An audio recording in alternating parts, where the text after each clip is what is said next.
Hello everybody, and Jess here, and welcome back to DANDADAN episode 15, in which what's gonna happen actually? Well, hopefully we will deal with whatever Gigi's deal is right now, and hopefully we're gonna deal. No, the snake serpent thing has already been dealt with. Now it's Gigi under the influence of the evil eye. That is the threat that we have to neutralize. By the way, curious thought kind of rushed into my head pretty much right after I stopped recording the previous episode, that it makes an awful lot of sense for Gigi to have the power of an evil eye, because the name Gigi, G being the Japanese onomatopoeia for staring, right? G, stare, stare, kinda. I don't know, it just kind of works in my head. I've no idea if it's like, an actually something that the author intended, or is it just my mind going for all sorts of different various connections that might not even be there, or what is it? But just something curious, I guess. So, what happened in the previous episode? Well, we got a whole backstory on the evil eye creature. Um, I'm still kinda sorta confused about it, to be perfectly honest with you. It was a kid who was shunned by the entire village, or he was being prepared to be an offering, or both. I'm not like entirely 100% clear on that. He wanted to play with other kids, and once he got sacrificed to the deities of the mountain, deities of the whatchamacallit, the explodey mountain. What's it? Volcano.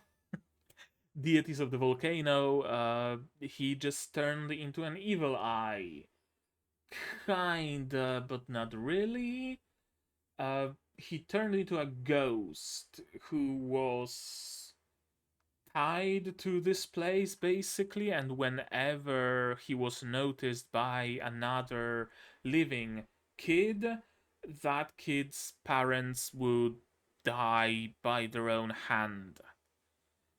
And I don't know what the exact connection is there. Like, my first thought is that, I don't know, subconsciously the ghost decided that I can't have happy, so the other kids are not gonna get happy either, but not like in a purposeful, malicious way. I don't know. I'm really not 100% sure about the backstory there. Uh, in any case, that kid, that ghost kid, eventually merged with another kid who was orphaned by himself and the what's their name, Kito. The Kito family decided to sacrifice the orphan, as they usually did, and the spirit kid, the ghost kid, uh, kind of just merged with the offering kid and created this weird, like, twisted, double featured creature that has now overtaken Gigi. And yeah, Gigi destroyed the Alaskan bullworm, or whatever it was. It wasn't an Alaskan bullworm, it was something else. It was Georgian deathworm, Bulgarian deathworm, something like that. I'm sorry, I really can't remember what the exact name of it was. In on AniList, it's just listed as Tsuchinoko, but that was no Tsuchinoko. That much I can tell. And now we are in a situation where Okarun and Momo kinda have to fight possessed Gigi. And yeah, that's where we ended the episode, with a clash between Okarun and Gigi. And we'll see where it goes from there, I guess. I can only assume that we're gonna start right where we left off, but we'll see about that, of course. To do that, to see about that, you're gonna need your subs, of course, to follow along with me. I'm gonna need my sound to hear what's going on in the show. They are very dusty. And I'm gonna need your support. Support the channel if you want monetarily on Patreon, YouTube down below, or not. Share my content, spread the word, it costs you nothing to do so, and it helps the channel a lot. And with all of that out of the way, we can start watching DANDADAN episode 15 in 3, 2, 1, go. Are my headphones connected?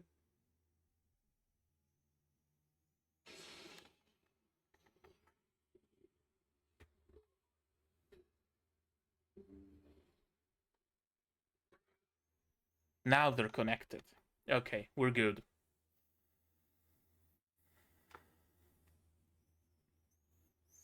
Yeah, Okarun is fast, but he doesn't really have any much like purely offensive ability, right? No energy blasts or stuff.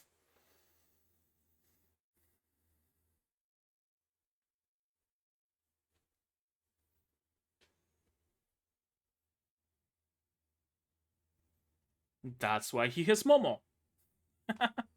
He provides speed and defense by dodging, and she provides offense and defense as well, I guess. And yeah, the evil eye doesn't much like Momo because she's a human, and he believes that she just like enslaved Turbo Granny.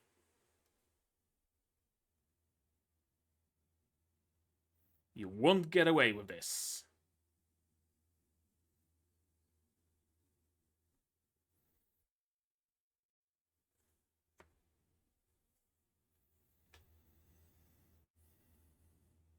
Was that a new worm? Mongolian deathworm, right.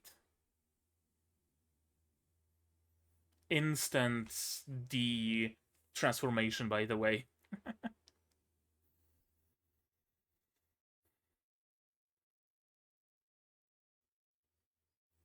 Yeah, ain't gonna be easy, is it?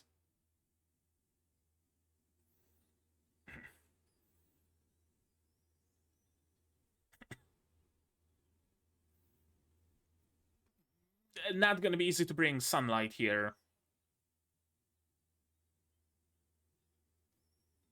Sure.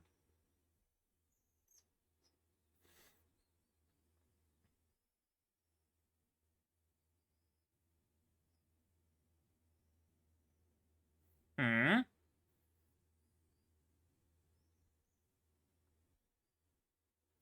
True.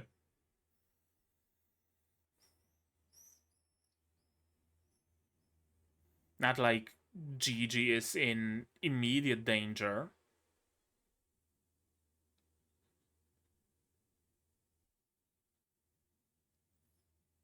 Yeah, secure a way out, and once you yourself are safe, you can think about saving others.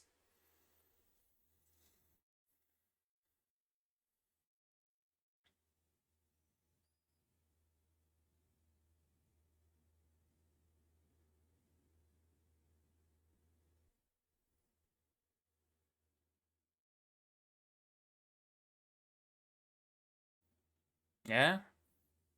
There's a lot of trust here. I like it.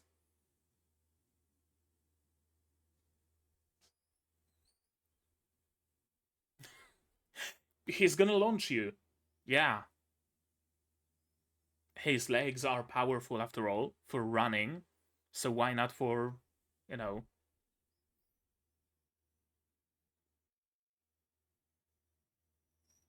Instead of pushing himself off the ground, he's pushing something off himself. New attack unlocked. I mean, hey. He could very well use it to launch, like, crates and barrels at enemies. Grab! There we go. You have psychic hands. Don't forget that.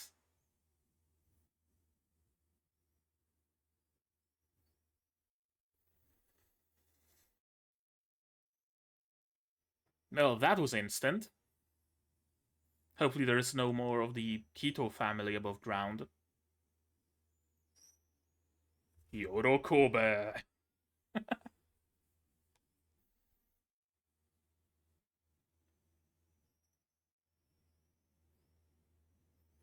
I've no idea what purpose the mouth guard serves, but I fucking love it. Please don't be someone waiting for her.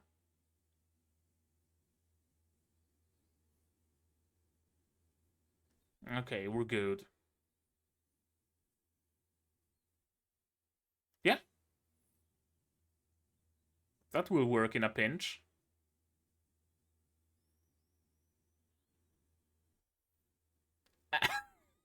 Yeah, not quite enough, is it? There's probably more curtains in the house. Or some bed sheets.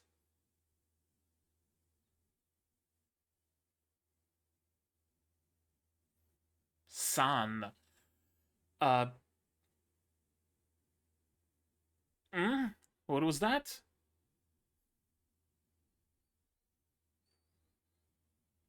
Of course. I like that they actually address that though. I don't have a smartphone, so I cannot use it. They don't, like, you know, magically forget about the existence of smartphones while it's exactly what would be able to solve the problem instantly, right? There's an actual explanation.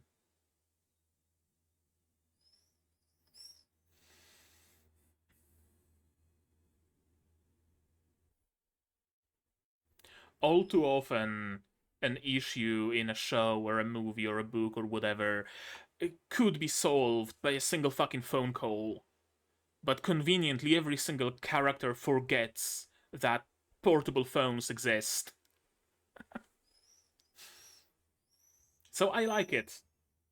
I lost my smartphone. I can't use it. I can't call for Seiko, for example, to come here and help us.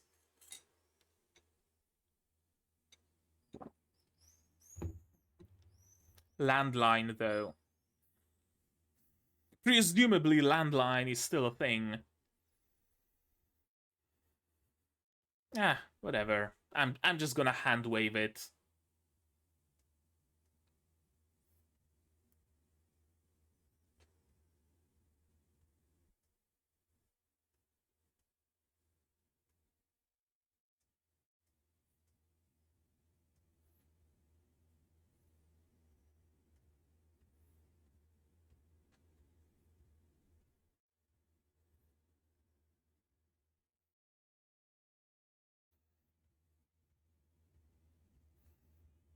You know what? I'm liking this opening.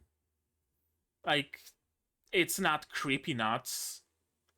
I really fucking loved the creepy nuts opening. But for a not creepy nuts opening, it's alright. It's pretty solid. It has some fun moments to it.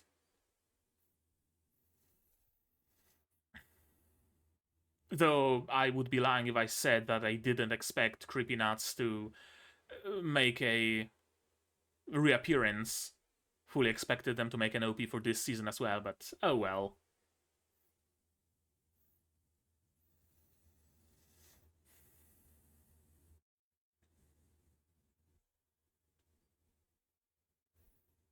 They really like getting naked, a lot of them.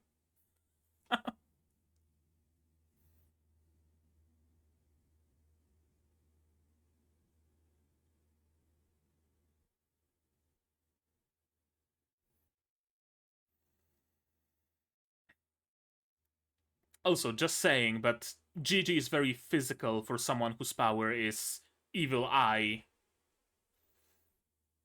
You'd think he'd be shooting energy blasts out of his third eye or something, but he's just punching.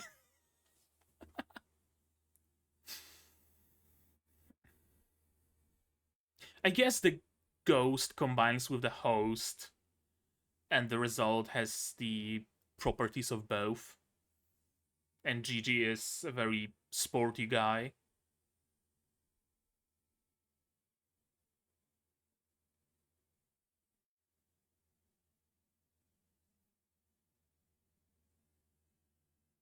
Yeah.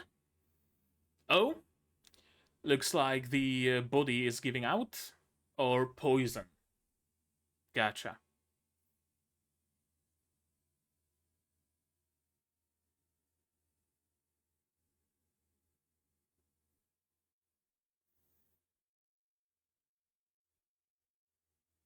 Explosion. House. Hmm. Evil juju walls.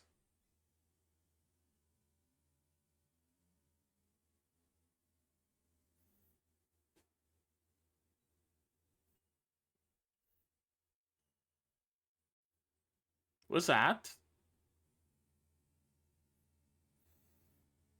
Oh, it's all the people whose negative energies have accumulated here.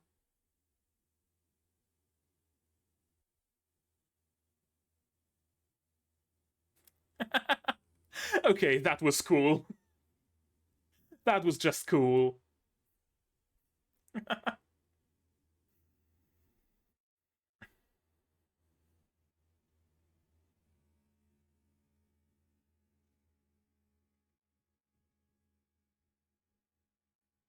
Look at him having fun.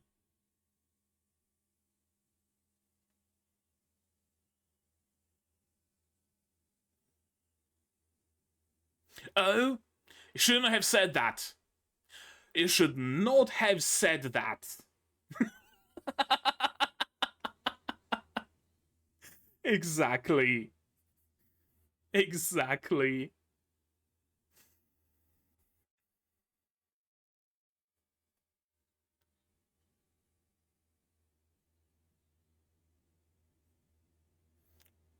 Yeah. Truth.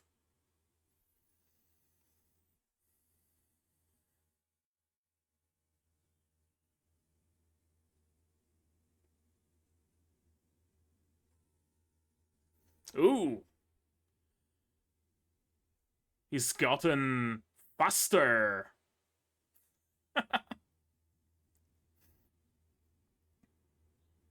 Okay. So that wasn't full throttle yet.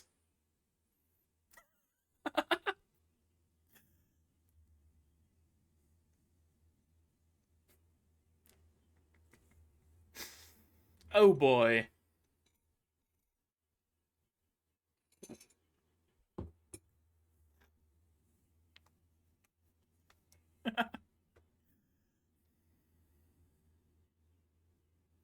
Why 20? Whatever.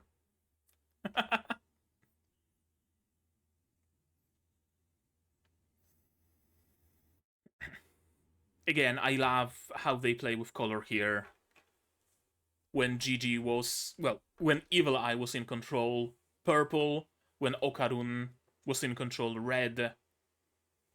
Fight is done, everything goes back to neutral gray.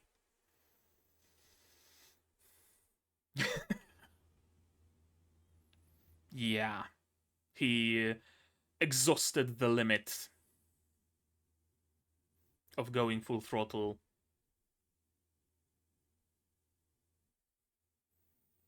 Okay, so what's Momo's plan exactly? Bring the fire brigade here. Sure. And direct them to see this underground? I don't know. How's Gigi doing? Unconscious. Still transformed, though.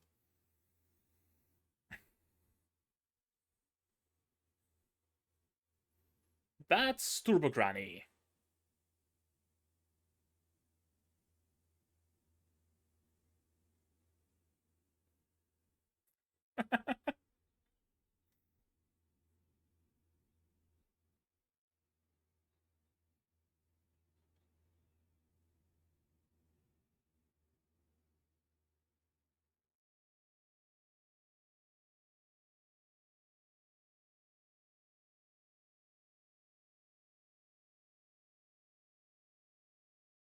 That's a ways down.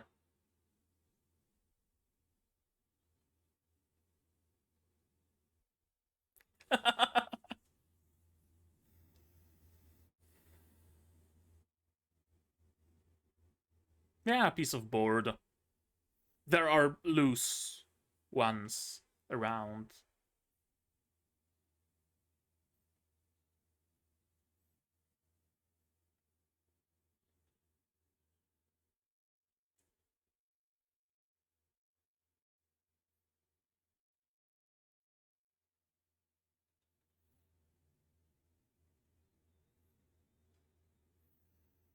Yeah, that's hella sticky.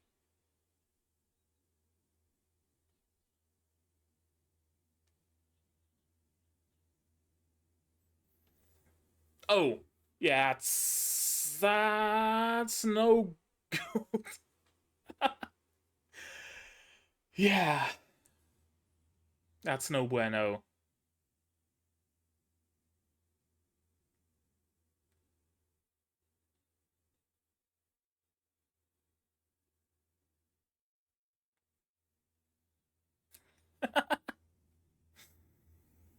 Uh, and Gigi's laying somewhere unconscious. Okay, so there are normal people in the village.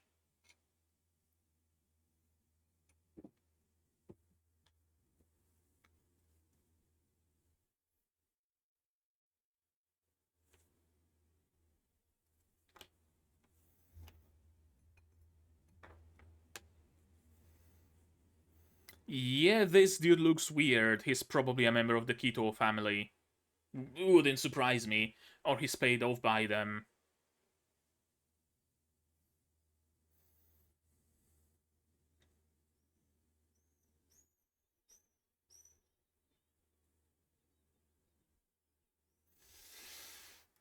What are you trying to achieve here? Like, soak through the ground so it collapses?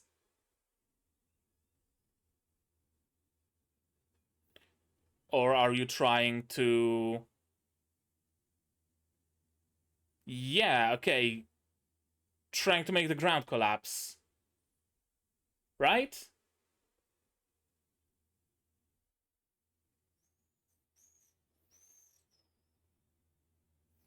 Or trying to, like, get the worm out.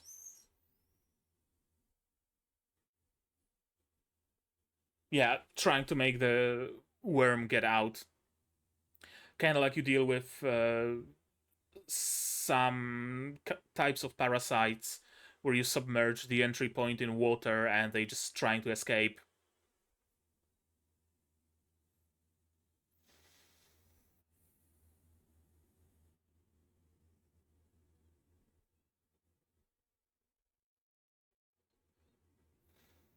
Hopefully there is enough sunlight left to kill it completely.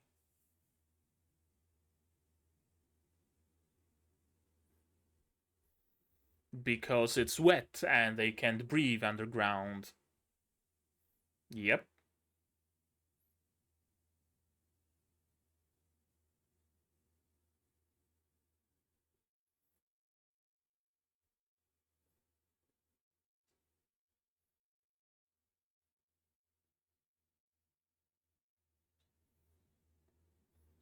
Hmm.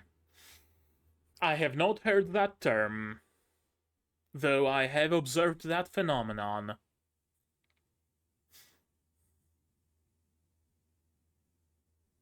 Yeah, it just shriveled and died.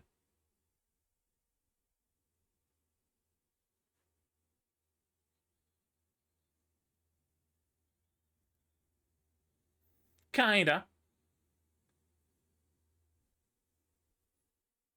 I love the music.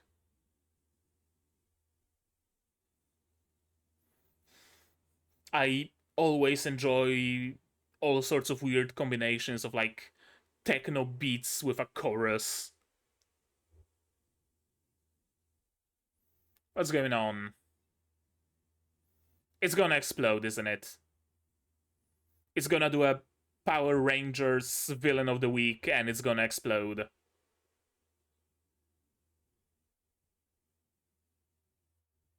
Or not.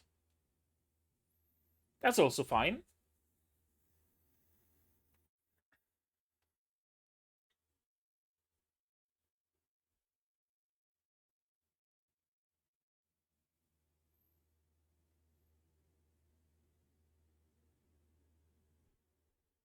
Yeah.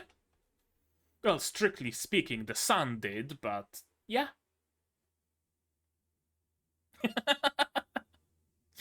uh,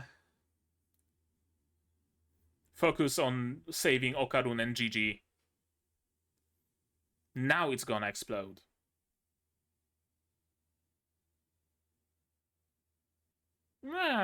Kinda.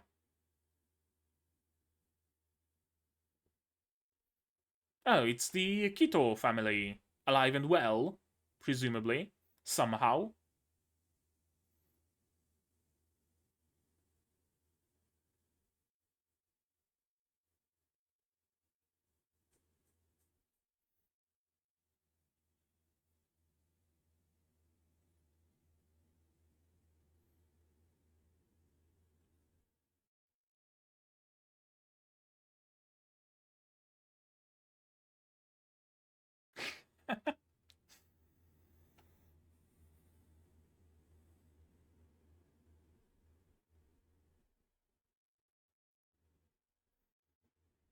Okay, it's suddenly not as sticky. The cavern collapsing? Or the volcano erupting?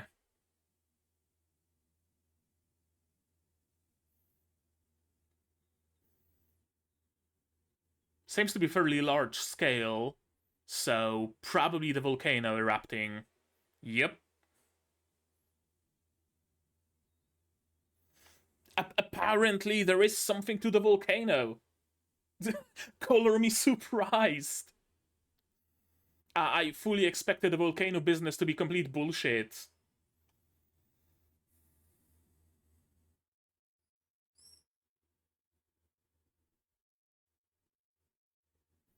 Like, I know that we've seen the volcano erupt in the flashbacks, sure. But, I expected it to be a fully natural phenomenon that the villagers just kinda, you know, mistook correlation for causation, kinda. Right? Like, volcano was erupting, they made an offering. It was still erupting, they made another and another and another. Eventually the volcano just stopped erupting, because all volcanoes eventually do. And they figured, oh, it stopped erupting, it must be due to our sacrifices. And they kept doing sacrifices. I fully expected that to be the case. But maybe there is something paranormal going on with the volcano.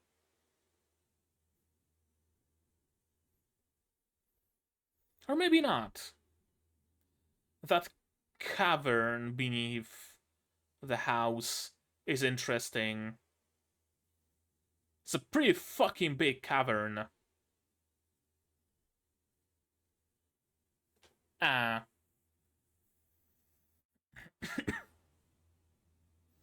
It could very well be that the volcano simply just decided to erupt because. Like, no correlation at all. And certainly no causation.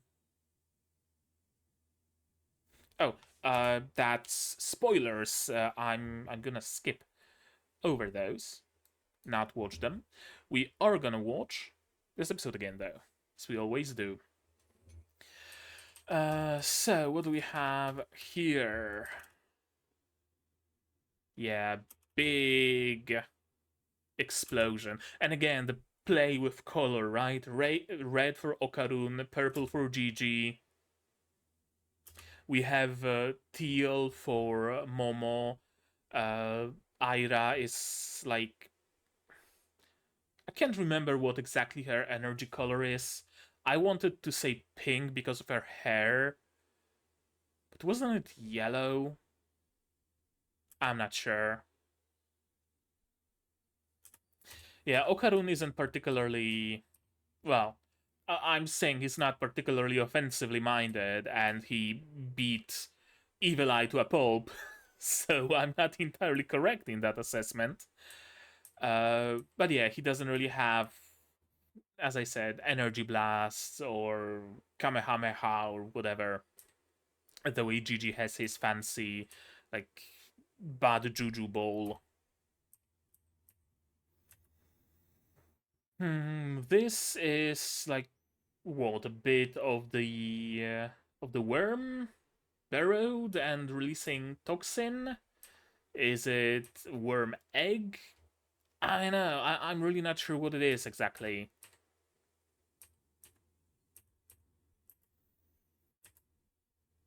Underground UMAs and underground people, including Mongolian death worms. Yeah, apparently they are in symbiosis with bacteria. Hmm. I like this little moment here. It really shows their trust, how much their relationship has built up, right? Like Okarun trusts Momo without a shred of doubt that she will be here with a rope and she will save them. And Momo has little doubt that Okarun will save Gigi, or at least will do whatever he can to save Gigi. Yeah, and they feel, I don't want to say comfortable, but they feel safe separating because of how much they trust each other. If that makes any sense. I love this face. uh yeah, faces in DANDADAN are amazing. I fully expected Momo to pull up there out of the hole, and there's just like 20 more goons of the Keto family waiting for her, and it's just another thing that we have to deal with. But no, no, thankfully not. Yeah, like when when they showed this like bottom up shot here where it's like purposefully obstructed, we part of the scene is obstructed by the wall, part of it is obstructed by Momo, we don't really know what's ahead of her, and the next shot is showing her and the wall, it's not showing what's in front of her, and her eyes are closed. I'm like, okay, there's gonna be someone here. There's gonna be a policeman who's been paid off by the Keto family. There's gonna be more members of the Keto family.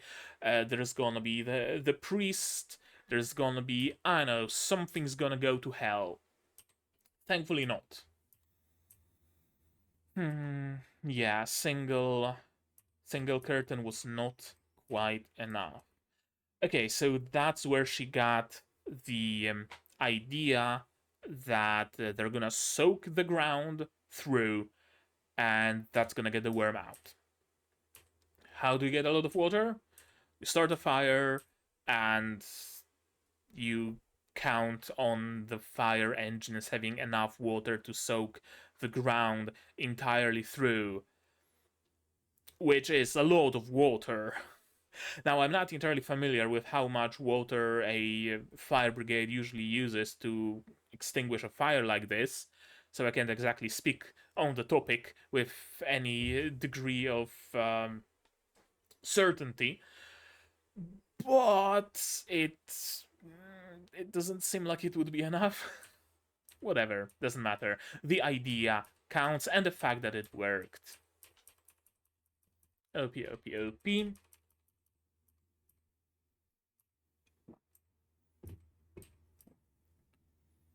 More fighting.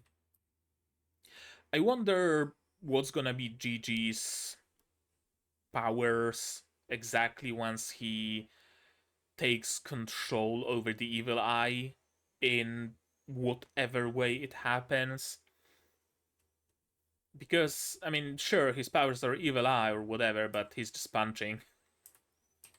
He's just punching. It's like having a superhero called Johnny Laser Eyes, and he has laser eyes, but all he does is fucking taekwondo. You know, doesn't doesn't feel right, does it? Um, I wonder. Hmm. I think I know how we might reconcile Gigi with Evil Eye. I might have an idea. I wonder if it's going to be less of a merger and more of a two souls in a single body, but somewhat like, you know, agreed upon that. Uh, because what came to my mind is that perhaps Evil Eye really enjoyed this little scuffle, right? I had so much fun fighting, right? I really liked that, and I want more. To which Gigi proposes, okay, we're surely gonna get into more trouble like this, and whenever we do, you come out and you fight your heart's content. Do we have a deal? Right? I have a feeling it might be something like that. And I think my camera is a little too bright. Let's see. Yeah, I think that might be marginally better. Where are you, DANDADAN? There we go.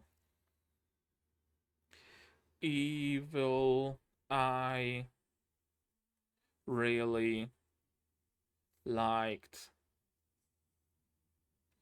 fighting, had a lot of fun, so Gigi makes a deal with him that EE will be let out whenever shit hits the fan. I have a feeling it might be something like that. Oh, right. Wrong window has focus.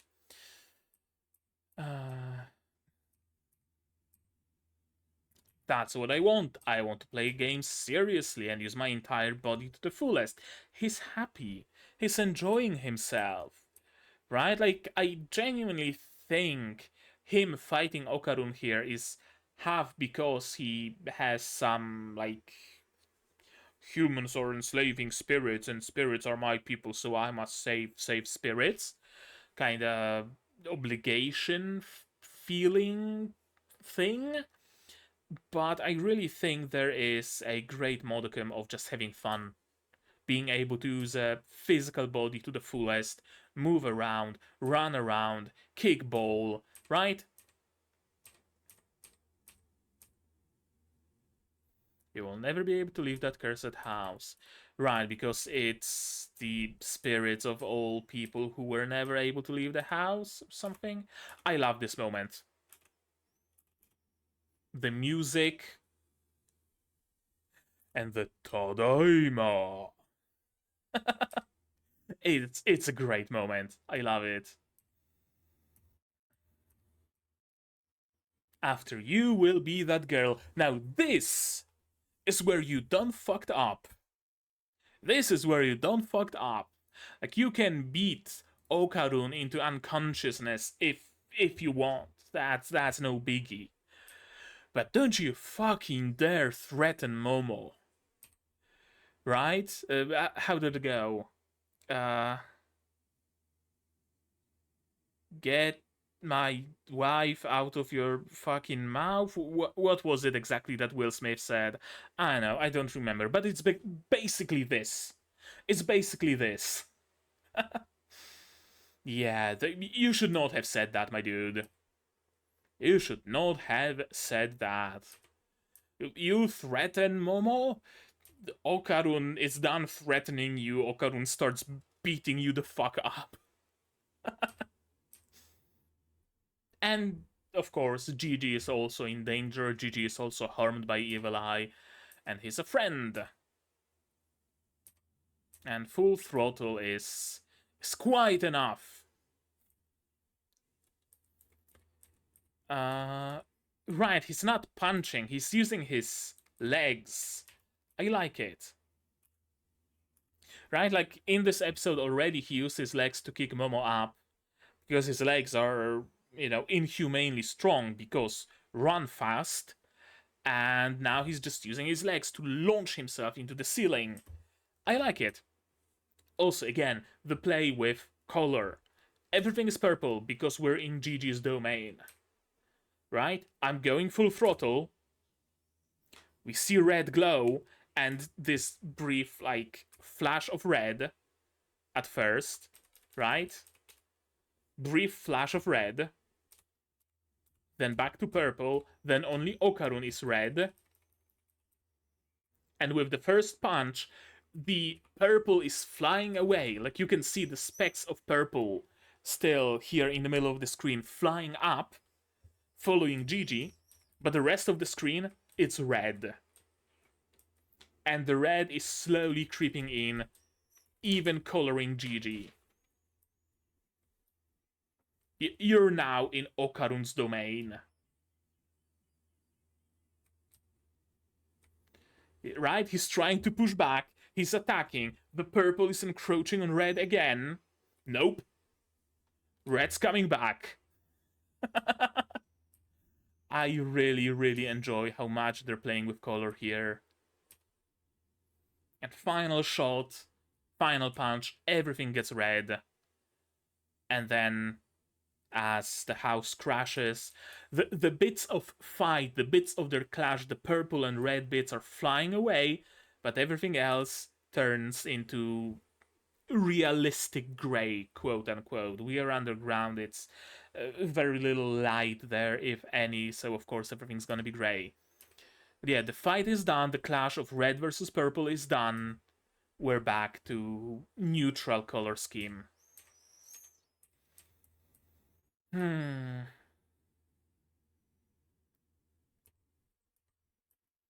Is it already embers falling down? Or is it like particles of the worm poison? I'm not sure.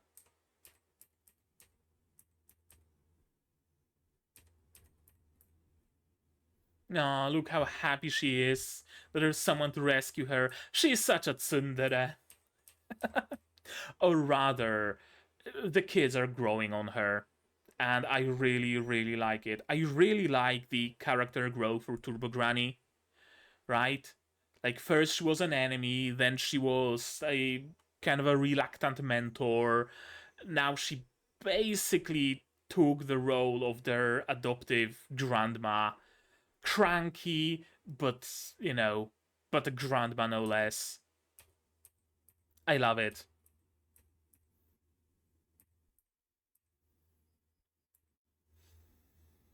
Were you the one who started the fire? Why did you admit to that? And now you're jumping out with the Keto family and murders and whatnot. You should not have done that. Like, this dude looks weird, right? I'm not even sure if it wasn't. No, it's not the same police officer that visited the house that was friends with the Keto family. I'm not sure if it's the same one or a different one, but I would not be saying those things willy nilly.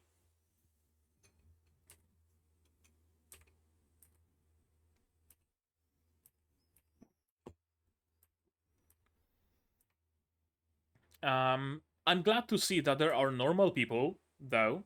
I gotta say that not everybody is a weird keto homunculus.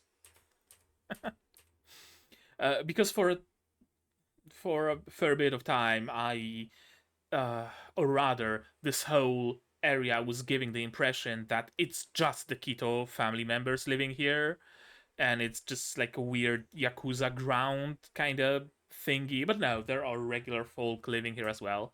Cool. important detail. And yeah, earthworms get out of the ground because it's they can't breathe when the ground is compacted and filled with water. Also, they react preemptively at the pitter-patter of rain, so there are like special devices that like create vibrations and tap the ground, kind of like rain, to get the earthworms to get out. And fishermen use it to get bait, for example. Right? You tap on the ground and the earthworms come out, and you grab them and you put them on a hook. And just like that, use the fire engine to remove the rest of the house.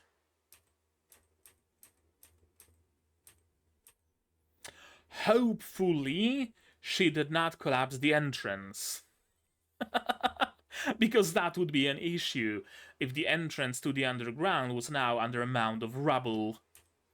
Although, I mean, she has telekinesis, she would probably be able to clear it fairly quickly. Apparently, the Keto family is entirely alive. I wonder what's gonna happen to them. Like, I'm kind of torn. Well, not torn, but I'm of two minds as to what can happen to them. I have a sneaking suspicion that they might end up in jail. Although, who's gonna prove that they have been the ones behind the murders? I know there isn't really any evidence unless maybe some forensic team goes down into the underground cavern and starts going through the homes or something. Then maybe I guess.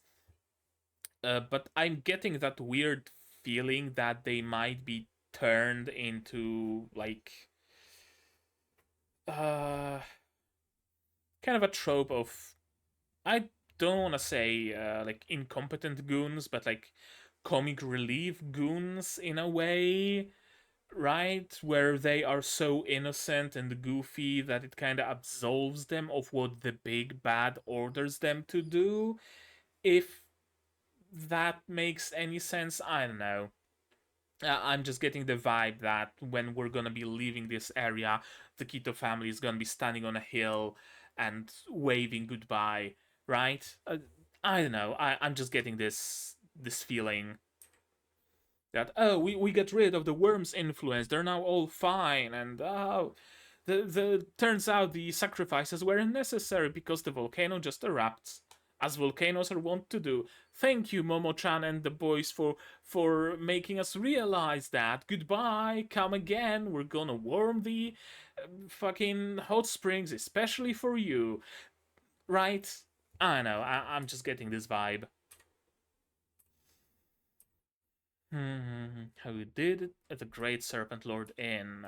Yeah, and apparently, I really don't know whether it's just a coincidence. Interesting, though, that her eyes went yellow. The Serpent God is dead. The Serpent God is not controlling her. Why are her eyes glowing yellow?